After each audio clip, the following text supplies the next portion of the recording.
quarta literária especial com a escritora Sandra Oliveira. A Sandra Oliveira já publicou 2 livros e tem muitos livros em mente, já está escrevendo outro. É uma escritora muito interessante,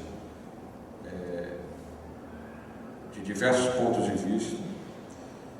Ela não é cearense, mas se aclimatou aqui no Ceará. Já está vivendo há quanto tempo aqui? 19 anos. A Sandra, eu diria que ela escreve, vamos dizer assim, psicografando, ou ela recebe coisas que eu acho muito interessantes. Ela volta ao indianismo através de uma inspiração, eu diria, cósmica, a coisas, trechos de seus livros, os quais eu já li, que me deixaram bastante emocionado. São livros poéticos, líricos, naquela tradição, vamos dizer, do indianismo romântico, que foi insetada por Gonçalves Dias e por José de Alencar. José de Alencar, para ela, tem um significado muito especial. E eu começaria a nossa conversa de hoje com a escritora Sandra Oliveira, não é Sandra de Oliveira, mas Sandra Oliveira, do começo. Antes da gente falar em José de Alencar, indianismo, literatura indígena contemporânea e tudo isso mais, a gente vai obedecer mais ou menos os ditames, as regras básicas de estruturação do nosso programa Quarta Literária Especial, que se propõe a investigar bio e bibliograficamente cada autor, cada escritor, cada poeta que aqui é convidado a dar seu depoimento de vida, de biografia ou riografia, seja o que for. Então vamos começar do princípio.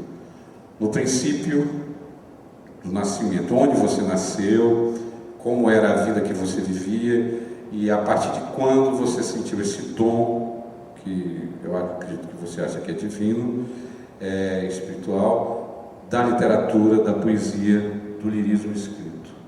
Mas vamos começar primeiro sobre sua vida na infância, quem influenciou. Já estou fazendo um monte de perguntas para você ficar livre e fluir e fazer o seu desenvolvimento verbal da forma mais fluente possível. Boa noite, muito prazer. Boa noite, Carlos. Para mim é um prazer enorme estar de volta ao Centro Dragão do Mar de Arte e Cultura, onde há 1 ano e 2 meses atrás eu fiz o lançamento de meu 2º livro escrito. E o primeiro lançamento ter sido aqui no Centro Dragão do Mar de Arte e Cultura, onde fui recebida por você, onde levou meu trabalho a ser aprovado pelas autoridades maiores aqui do Dragão, que na realidade eu não conheço pessoalmente, mas eu sinto orgulho de você ter feito isso. Quem realmente quem é Sandra Oliveira, de origem? Eu, na realidade, sou natural do Rio Grande do Norte, filha natural da cidade de João Câmara, onde a minha descendência veio de uma família de educadores e militares, também natural do Rio Grande do Norte, que é a origem de minha mãe, e sou de origem indígena. O meu pai é filho de uma índia, descendente de Potiguara, do Brejo, Paraíba. Ela ainda é viva? Sim. Ela mora no município de Rio do Fogo, que é uma praia que fica no estado do Rio Grande do Norte. O meu pai, eu fui criada com ele, com minhas tias e com ela, Porque, por motivo de educação, da cultura, a minha mãe ela não se adaptou. Então ela foi embora morar com os irmãos dela em Natal, que eram militares, e deixou eu e meus 2 irmãos. Na realidade eu sou a mais velha. Então eu fui criada com meu pai, que hoje ainda é vivo, e descobri a literatura através daqueles folhetos de cordel, que chamam, e comecei a ler para os trabalhadores de meu pai com a idade de 8 anos de idade. Você aprendeu a ler como? Muito cedo? Por ser de uma família de educadores, claro. não podia, né? Eles não era aceito eles levarem a gente para um colégio. Na realidade, era proibido por motivo da cultura de meu pai ser indígena. Então, a minha tia, ela ia ensinar numa cabana lá vizinho ao meu pai. Então, aprendi tudo que estudei, eu aprendi com a minha tia, a irmã de minha mãe. Mas era dessa forma, e com a idade de 14 anos eu conheci a cidade mesmo, né, João Câmara, e com a idade de 15 eu conheci a capital de Natal. Natal. Mas conte como era a sua vida na infância. A minha vida na infância, eu guardo recordações boas. Na realidade, eu não tive uma infância como a de como meus filhos tiveram e ainda hoje são crianças. Por exemplo, com a separação de meus pais, eu guardo recordações muito boas. Sinto muita saudade, porque eu era a mãe de meus irmãos. Eu era deficiente visual, tinha 10% de minha visão. Eu andava descalça. Até os 29 anos, 30 anos, eu ainda andava descalça. Mas a deficiência, ela não impediu, na realidade, no meio de minha família, de ser feliz. Eu era quem cuidava da parte da alimentação de meus irmãos, eu cozinhava, com a idade de 8 anos, quando minha mãe foi embora, acho que eu tinha 7 anos. 7, 8 anos, eu acordava 3 horas da madrugada, eu era quem cozinhava para os empregados de meu pai, né, que ele era pobrezinho, a gente morava numa casa de vara, dentro de uma mata. E essa mata ele comprou com o tempo. Tinha um homem que chegou a ser prefeito da Praia de Touros e era muito amigo de meu pai. Meu pai vendia algodão para ele. E aos poucos meu pai foi juntando dinheiro e foi comprando as matas e desmatando e fez uma fazenda, que na realidade ele mora até hoje. E com essa fazenda ele comprou outras na região onde ele foi criado. Quantos irmãos e irmãs são? Olha, do casamento são 3, Sandra, Soneide e Samuel. E tem o Daniel, que é filho só de minha mãe. Mas a gente conhece porque, com a separação, antes de ela falecer, ela deixou que esse menino hoje está com 19 anos. Ao todo eu tenho irmãos de pai e mãe, eu tenho 3. Né? Somos nós 3 do casamento, filho só de papai só tem esses 3 filhos. E o Daniel, que é de minha mãe, só de parte de minha mãe. Como é o nome do seu pai e da sua mãe? O nome de meu pai é José Pedro da Silva e minha mãe é Bernadette Laurindo de Oliveira. Ela já faleceu há 9 anos. É perto de uma praia o sítio, a fazenda onde você nasceu? Você falou uma praia de Touros? Sim, é porque assim, o município, eu fui criada no município de João Câmara. Eu sou a única dos irmãos que nasce dentro da cidade, num colégio de freiras, numa maternidade de freiras. Creio eu que ainda hoje é mantido por freiras, né, católicos. E o município são 6 léguas de onde meu pai mora, onde eu fui criada. Não é praia. O município de João Câmara, ele não é praia. Mas é próximo. Não é próximo. Onde o meu pai foi criado, onde minha avó mora, é na região de praia. Então eu passava 4 ou 5 meses do ano nessa região que pega o Vale do Ceará-Mirim, a Praia de Touros, né? Então eu passava 3 meses do ano com ela. Lá é onde ela mora, é um sítio bem reservado. Hoje tem muitos fazendeiros. Onde ela? Quem? Onde ela mora? Ela quem? A minha avó, Sua avó. que é a mãe de papai. Então eu sempre, lá é região de lagos, tem lagos, rios. Esse seu dom de escrever de literatura, você acha que ele advém, vamos dizer assim, mais da influência da sua avó paterna? Ou de uma outra contingência original?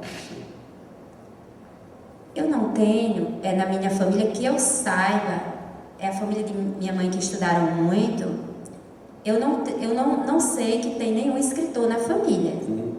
O meu avô era um professor de português, eu sei bem disso. Tem assim atrizes. Seu avô paterno? Materno. Agora sim, o que fez mesmo assim de escrever e me interessar pela literatura, né? Na realidade era o propósito de eu me acho na realidade uma pessoa diferente. E o propósito de conviver com pessoas humildes, tentando me adaptar e me reconhecer quem realmente eu sou. Porque eu me acho, na realidade, uma pessoa diferente das outras. Porque a literatura, ela me dá a oportunidade de falar do sofrimento dos outros, né? Talvez ajudar as outras pessoas através desse dom que Deus me deu. Principalmente a origem indígena, que eu tenho mais afeto, foi o que eu mais aprendi a cultura. A outra eu vivo, eu convivo com professores, com advogados. Eu morria de medo de pessoas do poder judiciário, eu achava que era um bicho, porque eu tinha medo, as pessoas me faziam medo. Hoje eu já convivo com pessoas do poder judiciário, profissionais da medicina, me respeitam, têm carinho por mim, têm respeito por minha literatura, mas eu tento me adaptar assim à cultura das pessoas. Sou sincera a falar, eu entro a trabalho, mas eu não consigo me adaptar. Então eu me acho uma pessoa diferente, sim. Então as pessoas me veem assim, olha, a Sandra é um bicho. Não é. Eu sofri muito preconceito para chegar hoje a entrar no meio dessas pessoas, que para mim são anjos iluminados e especiais. Começando pela região do Mucuripe, onde eu cheguei e fui muito bem acolhida pela comunidade local. Me diga uma coisa, você é casada, né? Não, eu sou separada há 7 anos. Foi casada? Na realidade, eu não fui casada no papel. Tive a vida de uma mulher casada. 13 anos. E sou mãe de 3 filhos, né, com essa pessoa. Tem 2 aqui, né? Tem 3 agora, tem um neto também. É o meu primeiro neto. Quase chegando. O segundo é porque está doente. Desde ontem o bichinho não pôde vir.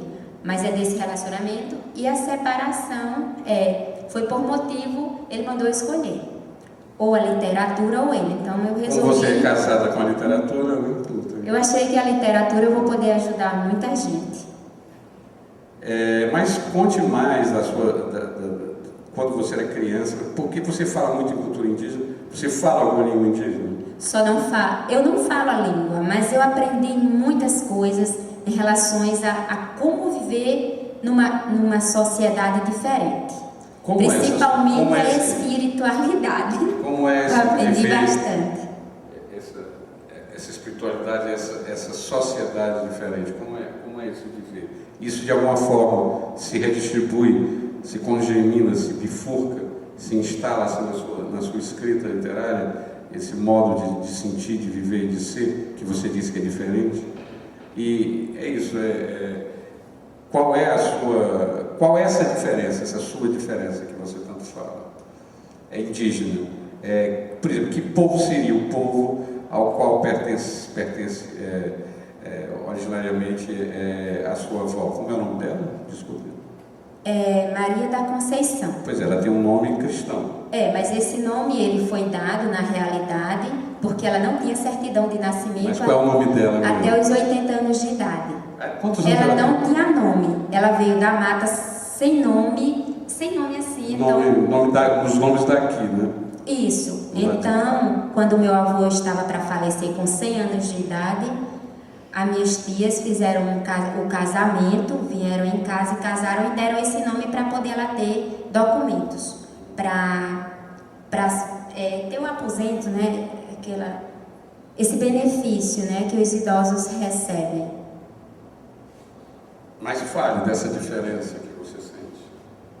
Primeiro, eu, Sandra Oliveira, por mais dinheiro que eu tivesse, eu não gastaria para fazer uma festa de aniversário que os brancos fazem. Chega um final de ano, por exemplo, mesmo que eu vá assistir, por exemplo, um evento ali na beira-mar, mas não é o mundo que eu queria viver, por exemplo. Então, praticamente eu não saio de casa em relação por isso. Eu preferiria, na realidade, eu, Sandra, vou comemorar meu aniversário, vou para uma aldeia, comer um peixe, dançar um toré, tudo em relação à indígena. Esse para mim seria, eu acho totalmente diferente. Eu não consigo me adaptar. Então não seria melhor, se você não tem vontade de voltar a morar onde sua avó mora, assim, até talvez para se inspirar ainda mais, porque no meio urbano, totalmente contaminado por outros fatores não indígenas, né, do capitalismo estabelecido no mundo, que está estertorando, mas está estertorando com muita tempo, está passando muito tempo a se estertorar, essa harmonia do capitalismo, que é totalmente diferente do mundo indígena. São sociedades onde não há classes, onde não há propriedade privada, que vivem em harmonia com a natureza, que acreditam nos espíritos da floresta, das plantas, dos peixes, das aves, dos animais, né? Dos seres atmosféricos. São civilizações inteiramente imbuídas de um conhecimento total do que se chama Deus natureza. Eu vejo às vezes que você não acha que poderia adquirir muito mais inspiração, escrever muito mais, se você vivesse junto à sua avó, naquele lugar que de alguma forma onde você deixou o seu umbigo? É a minha pergunta. É uma pergunta que você fez muito inteligente, sim. Na realidade, é no meio das pessoas, de autoridades, como você sabe que são as autoridades brancas, que vivem nas grandes capitais, que lê os livros. Então eu tenho o quê? Se eu tenho o propósito de pegar um livro como o meu primeiro livro, irei... Mas eu falo, quando a pergunta que eu fiz, é para escrever, não é para produzir, não é para editar. Sim. Carlos, eu já tentei, em 98, voltar. Meus filhos não se adaptaram porque 2 nasceram aqui. Mas é bobagem deles. Mas eles não se adaptam. Eles chegam lá a passeio, com 2 dias estão pedindo para voltar, desesperados para vir para Fortaleza. Essa aqui é a verdade. Tenho 2 cearenses, né? Então, o umbigo deles é aqui, eles não voltam mais. Aquela ali foi pega por uma índia, não é Quirais. Foi o quê? Ela nasceu em casa e quem cortou o umbigo dela foi uma índia chamada Tatinha. Aquela belezura ali. Eles não ficam. Então, não tem nem como eu pensar nisso. Para retornar para morar, não posso ir visitar. Por enquanto.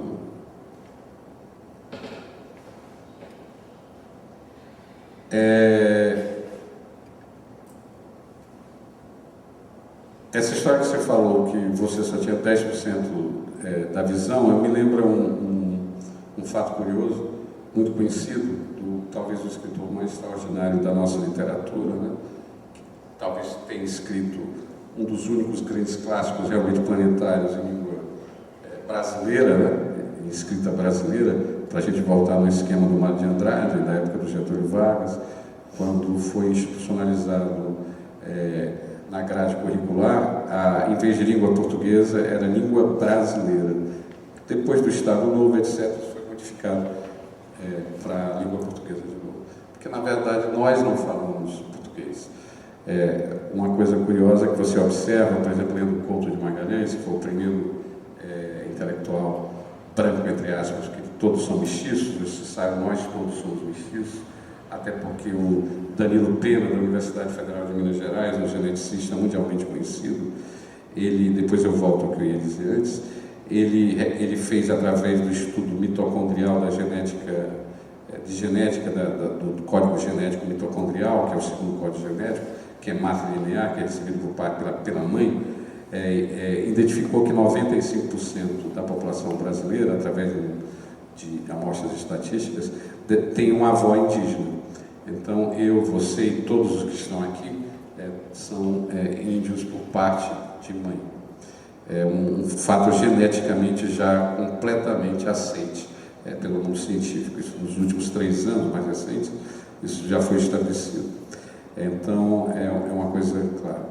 Mas o João Guimarães Rosa, eu ia falar exatamente dele, que escreveu Grande Sertão Veredas, o mineiro, né, de Cortes Burro, ele também teve esse mesmo problema que você teve da vista, porque ele não usava óculos e não sabia que o mundo existia do jeito que existe quando se põe os óculos.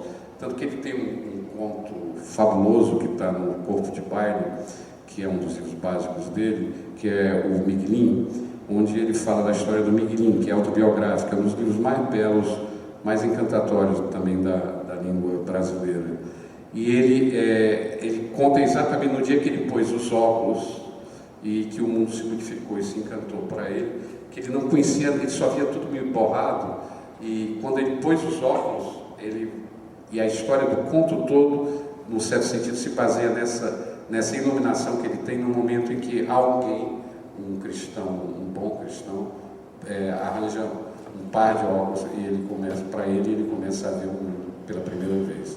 Aí ele tem aquele alumbramento. Quando você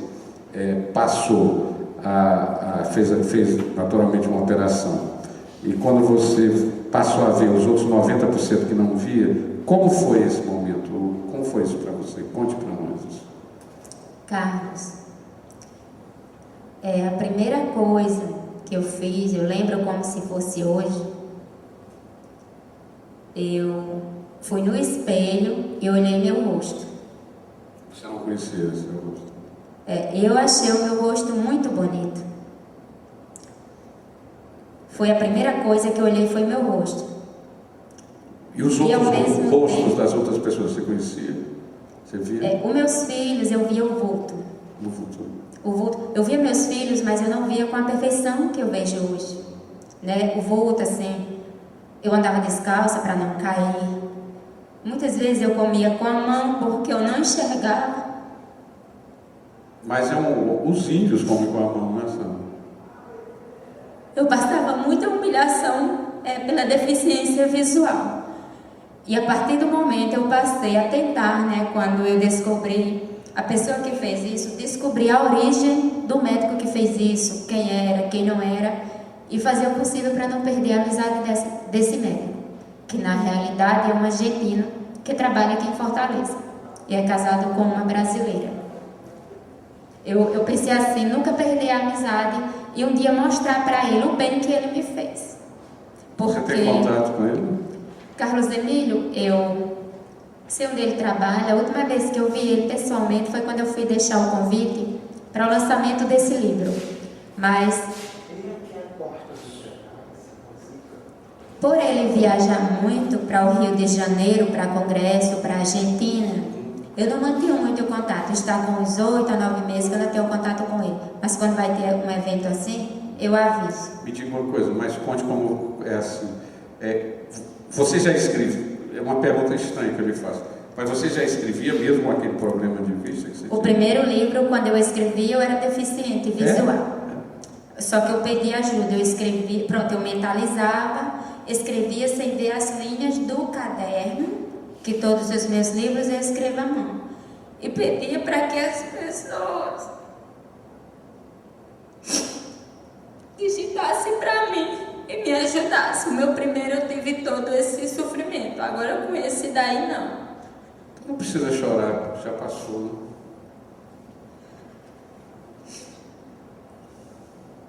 Porque o meu primeiro livro, ele é autobiográfico, da primeira página até a página 17. É interessante porque eles são muito visuais, né? Há uma marcação, assim, uma matriz muito visual, sinestésica nos seus livros. Isso dá para notar que eles são muito delineados, são paisagísticos, eles têm realmente uma força, quase diria, pós-cinematográfica. Posso até ler trechos.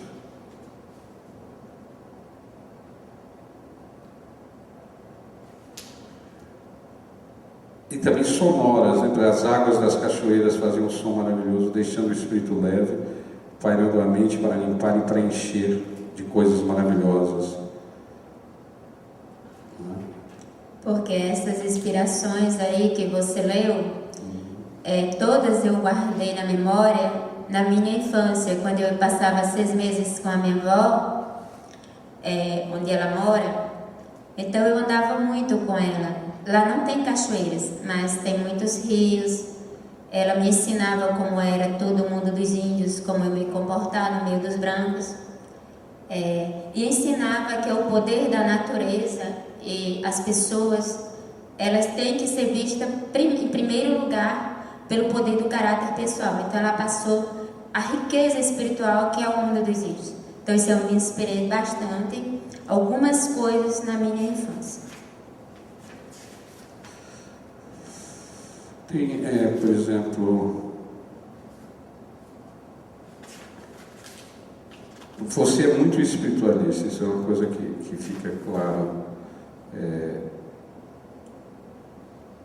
E também é panteísta, você mistura o amor à natureza com o amor ao mundo do invisível, o que geralmente não ocorre, porque quando as pessoas se ligam muito ao mundo externo, elas esquecem o mundo do invisível.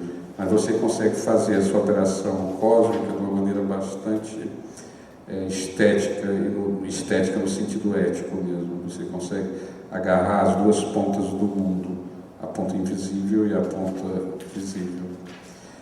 E é um hino completo, complexo e ao mesmo tempo simples, delicado à natureza. E já o nosso Spinoza dizia, e por isso que ele foi devidamente e obrigatoriamente excomungado pela sinagoga, quando disse que a natureza é que era Deus, né? Você chega muito perto desse sentimento e eu acho que isso é uma coisa que se passa e que se projeta, que flui do seu belo livro. E uma coisa que me lembra mesmo em certas passagens e tudo, é essa influência muito forte que você me parece que não esconde, do José de Alencar, do nativismo do José de Alencar, principalmente no que está em Iracema. Conte para nós essa sua relação com o que você leu do José de Alencar. Conte para nós essa sua relação, vamos dizer, filial que você tem com o grande escritor romântico, praticamente o pai da literatura brasileira, José de Alencar. Na realidade, para mim, ele é um dos maiores escritores da história da literatura brasileira. Para mim, ele é imortal. Como eu comecei a vir falar sobre ele, ouvir? Quando eu era criança, existia na época, eu acho que hoje em dia não existe mais, uns rádios, chamava-se ABC Campeão. Quando eu era criança, existiam uns rádios, né? A marca do rádio, do era ABC Campeão. Parecia umas catedrais em miniatura. Lá em casa tinha um. Cheio de luzinhas. Era. Aí eu acordava 3 horas da manhã para ouvir a Rádio Verdes Mares. Lá no Rio Grande do Norte. Aí Ceará Mirim, como chama. 3 horas da madrugada. Aí falava José de Alencar, que escreveu Iracema. Aí eu olhava assim para minha avó, que às vezes isso era na casa do meu pai. Mas ela passava semanas com a gente, porque a gente era pequena, né? E por causa da separação, meu pai e minha mãe, então ela morava no povoado que ela mora hoje, né, no sítio, mas ela passava semanas lá em casa também. Aí falava sobre índios, só que o que passava na minha mente era assim, que José de Alencar era vivo e que ele morava na praia de Iracema e era casado com Iracema e tinha uma casa cheia de índios, uma mansão. Essa era a minha imaginação. Aí eu dizia a minha avó, dizia, vó. Aí eu lia os poemas até 10 horas da noite, né, para o pessoal, os trabalhadores de papai. Todo mundo saía lá para a casa de papai. Eu era a única menina que sabia ler na redondeza. Aí eu dizia, vó, um dia eu ainda vou para a terra de José de Alencar. e vou ser uma grande escritora. Sabe, vou ir lá, eu vou ajudar os índios. E um dia eu vou morrer, eu lembro como se fosse hoje, eu falava assim, vendo o meu caixão ser levado ao túmulo pela mão dos índios. Mas quando eu chegar lá em Fortaleza, porque eu pensava assim, que a capital Fortaleza era assim, era como se fosse um castelo gigante, o nome Fortaleza, e a cidade era dentro desse castelo. Não deixa de ser psicologicamente, as pessoas agem assim, aqui assim como tal. É isso aí, mas era essa minha imaginação. Eu dizia, quando eu chegar em Fortaleza, eu sei que ele é um homem muito rico, ele é escritor, eu vou na casa dele e vou pedir ajuda a ele. E os anos foram passando e eu com isso na mente. Mas eu não imaginaria que a Fortaleza era assim. Ele era um escritor contemporâneo, era só a história dele, não. Eu não imaginava assim. Aí quando eu fui morar com o pai dos meus filhos, que ele é de lá, aí a firma que ele trabalhava chamava-se Cearita, o dono era cearense, e foi transferir ele para cá. Eu disse, vovó. Quem? A firma que o pai dos meus filhos trabalhava lá no Rio Grande do Norte, que ainda existe. Aí transferiu ele para cá. De diatomita. Aliás, essa firma fica perto da minha avó. De quê? Diatomita. É um minério? É um barro, um minério, né? Que tira, faz gesso, essas coisas. Vai para São Paulo. O dono é cearense e tem uma firma no Aquirage também. Não sei se ainda existe. Aí ele veio embora para cá. Eu já tinha esse menino aí com 4 meses, né? Que é o Fagner. Que ele foi o único que nasceu no Rio Grande do Norte. Aí eu disse, agora dessa vez, vovó, eu vou conhecer a casa de José de Alencar. E vou achar a casa dele na beira da praia. E eu vim morar aqui em Fortaleza já com 18 anos e com isso na mente. É tanto que o primeiro lugar que eu morei foi a prainha. Aí eu fugia para Fortaleza, escondida mesmo do pai de meus filhos, e saía procurando a casa de José de Alencar. Eu perguntava ao pessoal na rua. Eu pegava o endereço lá, se você conhecer nada, eu saía procurando. E vim descobrir que o escritor José de Alencar não era vivo, já agora em 2001, 2002, foi que eu vim saber. Aí, a partir daí, hoje eu tenho assim,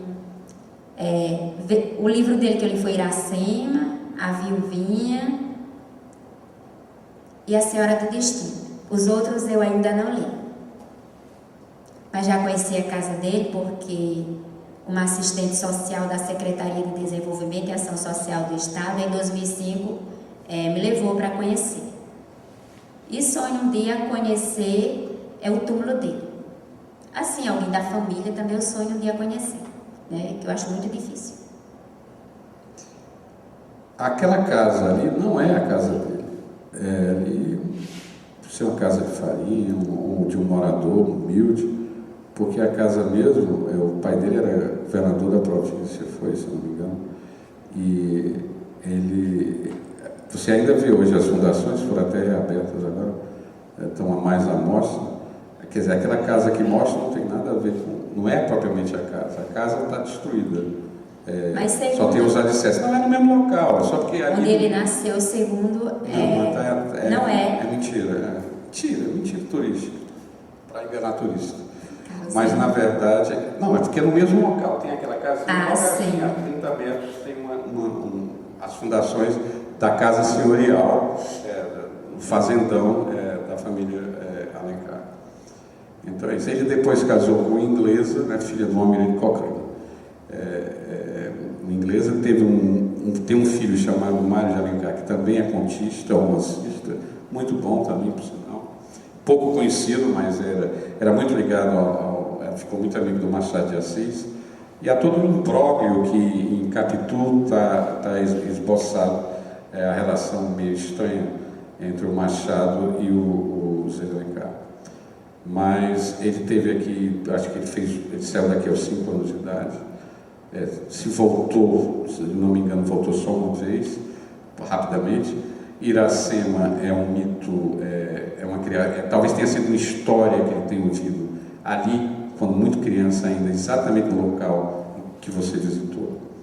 Mas realmente Iracema é um romance-poema extraordinário e ele está influenciando até hoje, inclusive, a uma escritora como você. Só que você ultrapassa isso, porque obviamente você vive outra época e pertence a outra natureza saúde, a outra natureza vibratória.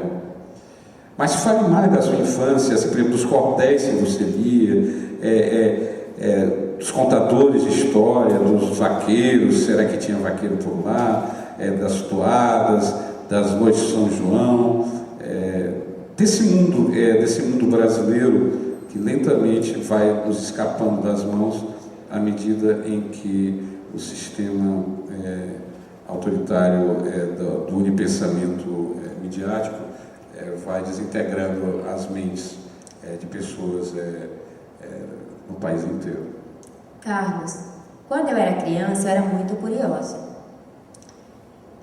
Vaqueiros, eu nunca tive assim... Ela é mais o quê? Tem vaqueiros, Uhum. sim, tem vaqueiros, né? Eu conheci muitos vaqueiros, meu pai criava gado, eu fui dona de gado. O último eu vendi, acho que em 2008, meu pai me deu, né? Eu deixei para lá e fui vender porque não tinha quem cuidasse. Eu nunca tive assim aquele apego à cultura dos vaqueiros, porque batia nos bichinhos, eu tinha pena, sabe? Mas eu conheci vaqueiros. Agora, eu sempre fui muito curiosa quando eu era criança. Era andar na casa dos trabalhadores de papai, para ver como era que eles viviam. Sempre busquei, quando ele me levava para a cidade, para a feira. Eu era que ia para escolher os cordéis, né, para ele comprar. Quais eram os que você mais gostava, estilo assim? Olha, romances, né? Eu lembro de alguns títulos, só não lembro o nome dos autores. Eu nunca gostei assim daqueles de cangaceiro. Não gosto. Não, Antônio Silvino. É uma coisa que eu observo na sua literatura, não há esse... Eu sei que não há real, mas violência. eu não gosto, sabe? Eu não gosto, eu gosto de coisas que inspiram você a ter vida e dar vida ao próximo. É tanto que programas policiais, ler jornais, páginas policiais, eu não consigo assistir porque eu fico impressionada com aquilo.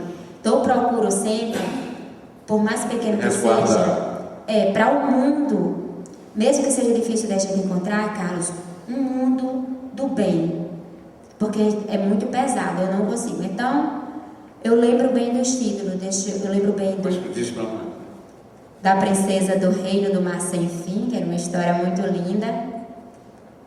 Outro, A Princesa do Reino do Mar Sem Fim, O Papagaio Misterioso, O Pavão Misterioso, eu lembro bem. Eu lembro dos 13 do João Mentiroso, né? Tem uma história de um João Mentiroso também. Essas histórias assim, também de humor, eu lia muito. Mas o que eu lembro até hoje assim, que ficou encantado na minha mente, foi A Princesa do Reino do Mar Sem Fim. Que é uma personagem... Só não sei quem é. Eu lembro bem que é uma história muito linda.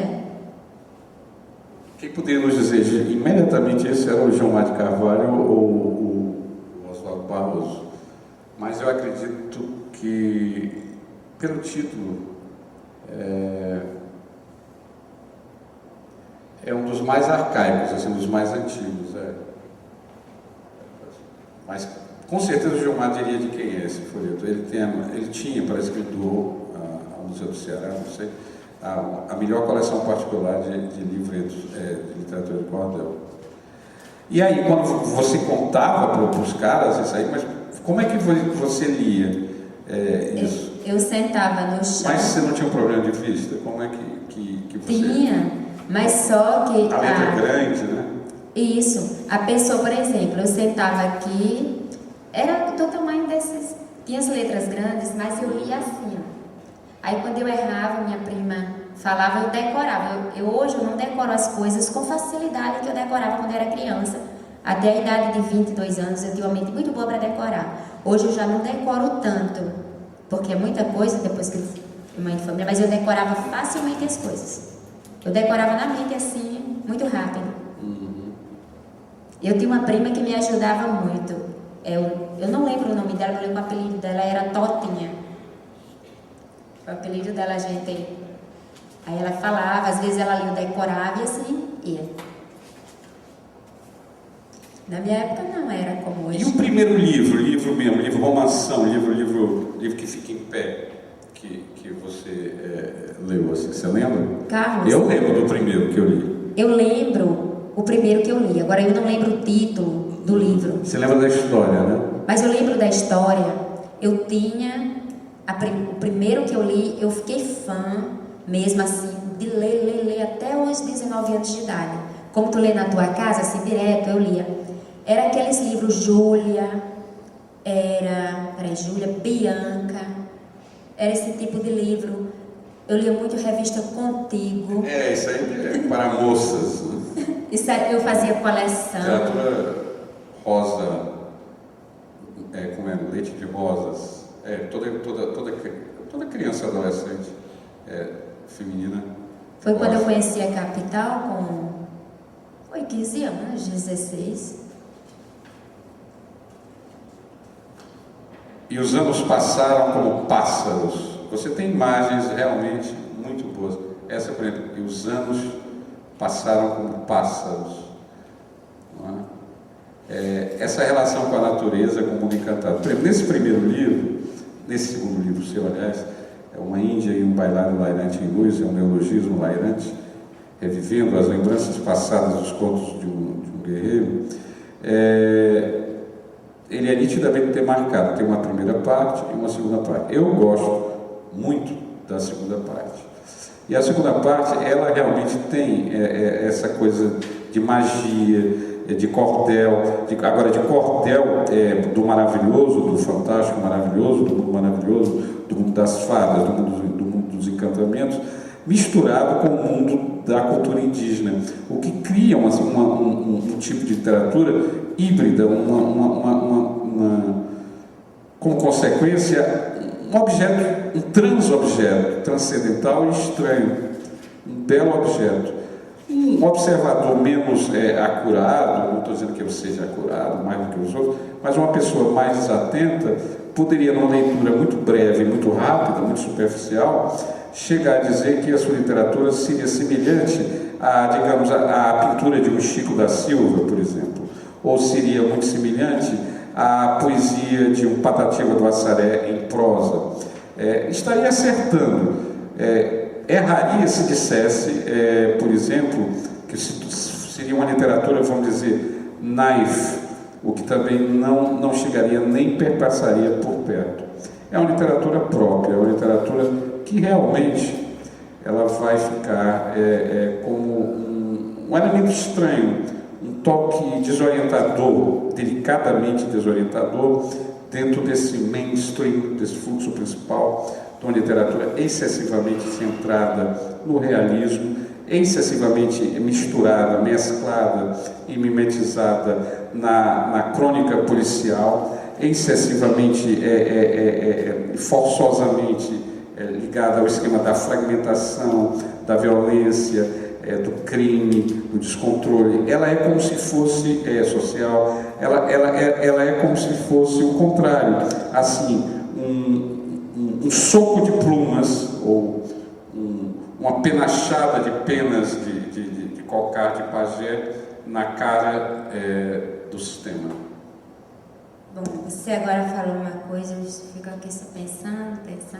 Veja bem, esse livro, ele tem 2 romances, como você mesmo falou, né? 2 histórias dentro de um... 2 metades, né? Como uma aldeia. Isso, né? Eu dividi. Por exemplo, uma aldeia indígena. Né? Uma Índia em um bailarino lairante em luz é uma história. Revivendo as lembranças passadas dos contos de um guerreiro, o título eu faço uma homenagem ao escritor José de Alencar, o título. Porque a segunda parte do livro, né, que é a segunda história, ela é mágica, como você mesmo falou, bem diferente. É um conto de fadas. Isso, onde dentro desse conto de fadas tem textos... Não, é sério, não tem problema. Tem textos que é bem realista, né? Eu vivi eles para falar. Alguns textos que tem dentro dele. É porque eu escrevo, depois eu escrevo, deixo para lá, faço o livro e não leio. Porque para mim, eu mesmo ficar estudando o livro. Não, eu leio a história, deixo ali, não fico lendo, eu leio já de outras pessoas. Tem textos nele, como por exemplo, a infância, alguns contos que tem nele, onde entra a morte, onde a onça come alguém. Nesse local onde a minha avó mora, eu muito pequena, eu sentada, eu ouvia as histórias arrepilantes das guerras nesse local. Quando eu ia com a minha avó passar no local, 6 horas da noite eu passava pendurada na saia dela com medo, né? E ela contava as histórias e eu ficava assim de olho duro. Ela não gostava que eu ouvisse essas histórias pesadas que existiu, né, entre os fazendeiros e o povo indígena daquele local. E na realidade, as partes espirituais, como você disse, que é um conto de fadas que tem alguns textos bem parecidos, eu aprendi muito isso com ela, onde ela me ensinava. Por exemplo, vovó, hoje eu fui ao lago, eu fui tomar banho, eu vi isso assim, assim. Ela tinha sempre a explicação. Um sonho, ela tinha sempre a explicação.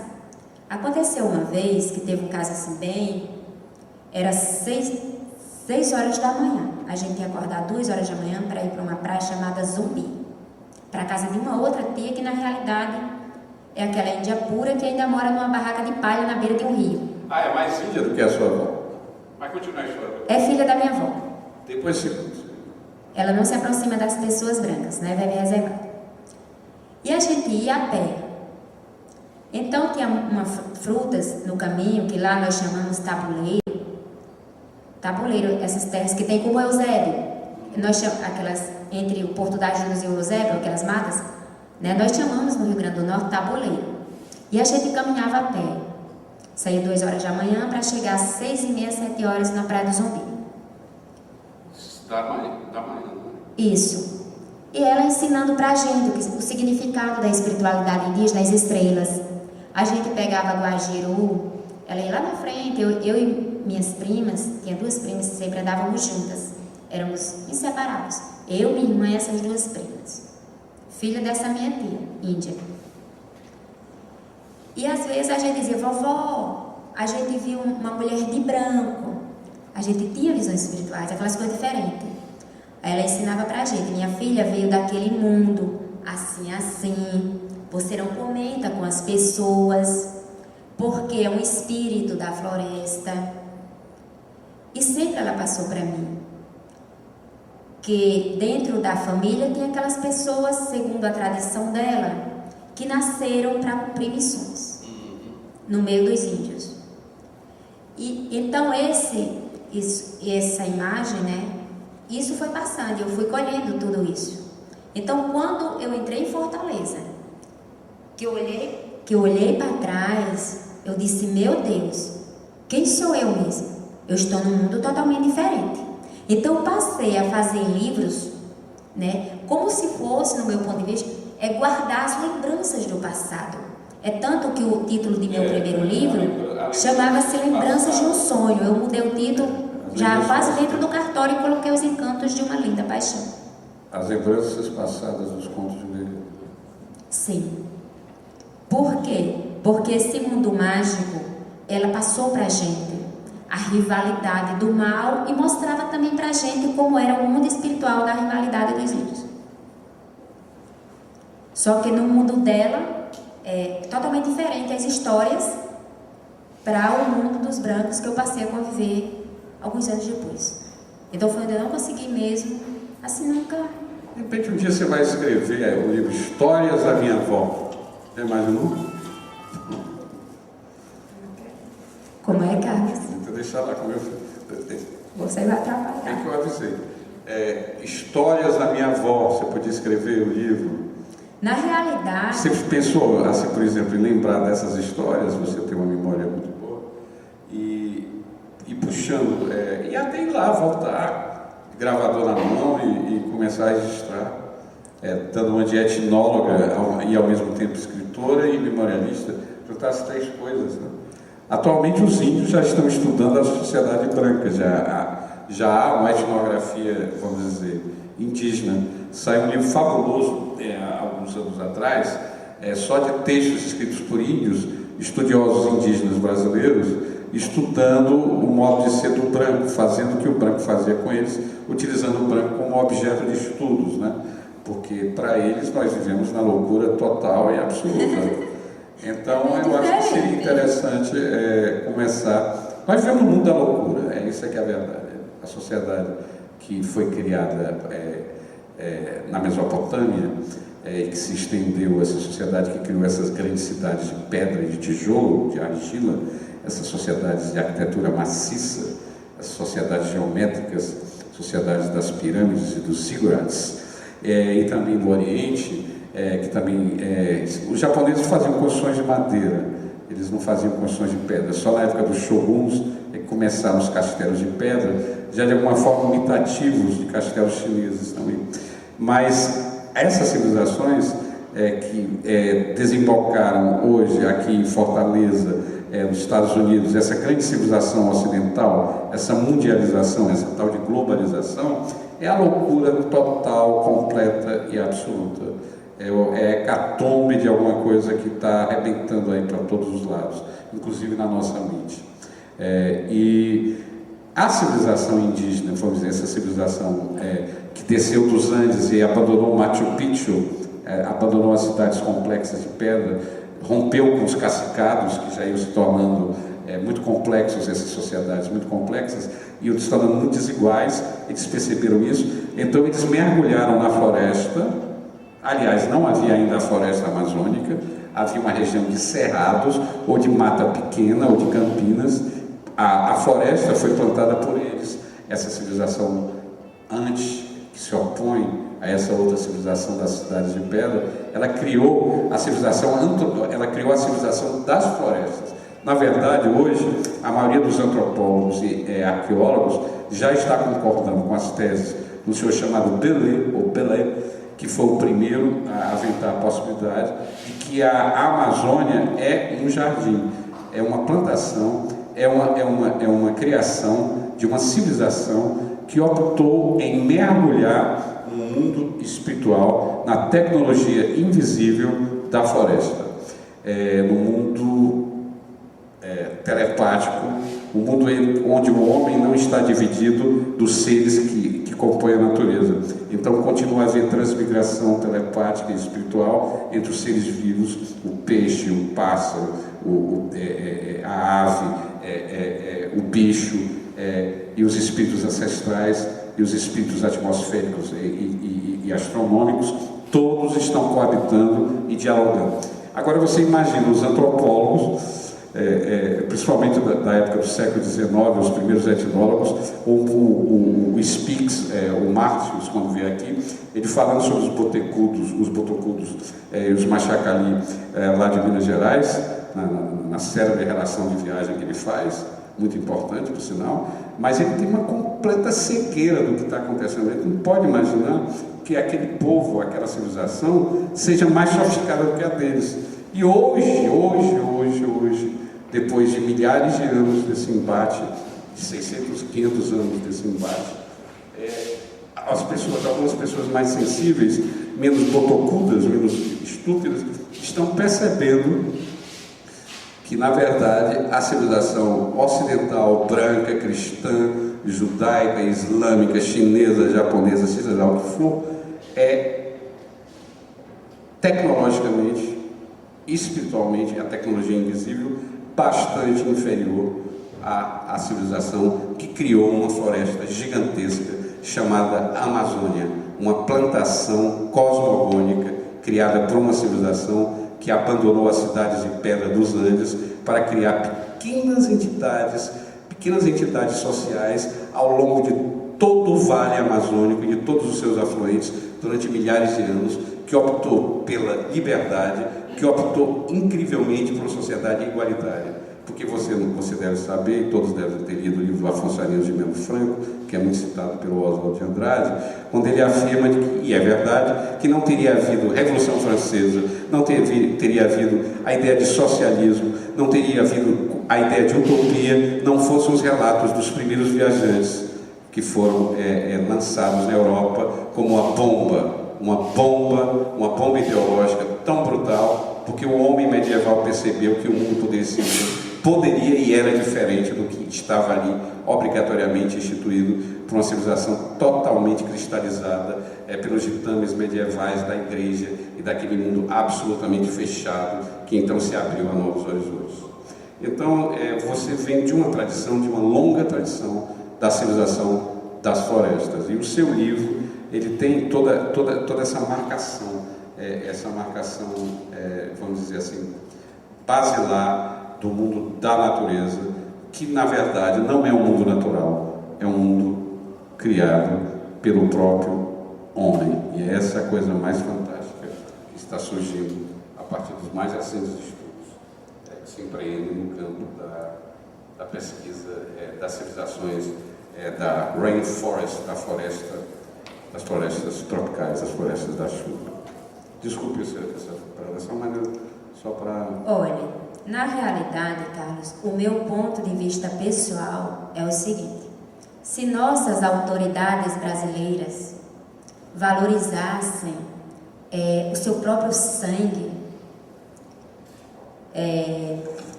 nossa mata amazônica, que é uma das maiores riquezas do país, se as pessoas valorizassem a força da espiritualidade do povo brasileiro, valorizassem a si próprio, Carlos Emílio, não existia essa destruição, porque na realidade nós estamos perdendo a mata amazônica. As nossas autoridades, elas não enxergam, como você mesmo falou, né? Vê na realidade as coisas, como se diz, como eles falam, a tecnologia e tudo mais. Os índios têm essa capacidade de passar essa riqueza para antropólogos, para historiadores, sem ter a necessidade dele ser usado como cobaia. Então é por esse motivo que existe, principalmente na nossa região Nordeste, muitos índios morrendo de fome, Carlos. Quer dizer, os próprios índios, eles não têm liberdade de expressão. Essa é que é a verdade. Porque se houvesse um reconhecimento verdadeiro por nossas autoridades do poder político, essa é uma realidade que não tem como esconder, Carlos. Os nossos índios brasileiros, a nossa origem, a nossa própria imagem de ser brasileiro, hoje nós estaríamos praticamente perdendo o país para estrangeiros. Essa que é a verdade. A Mata Amazônica, ela é visualizada por estrangeiros. Quer dizer, hoje em dia, praticamente nós brasileiros não temos quase nada na mata. E os índios ficam sem voz e sem vez, porque quando se manifestam as lideranças indígenas, coitados, que são poucos, eles correm, vou te mostrar uma televisão, vou te levar para passear trigo, vou te levar isso aqui, mas na realidade, você entra numa aldeia daquela e tudo morrendo de fome, eles não têm a liberdade de se expressar. São poucos os que se manifestam a favor dos índios e o auxiliam de gosto livre e espontânea vontade, sem ter a necessidade de usar eles para entrar dentro do poder político para tirar proveito. Esse é o meu ponto de vista. Então, muitas vezes, quando surgem pessoas, escritores, que saem do meio das cinzas, muitas vezes faz um livro. Ai, meu Deus, é castigo.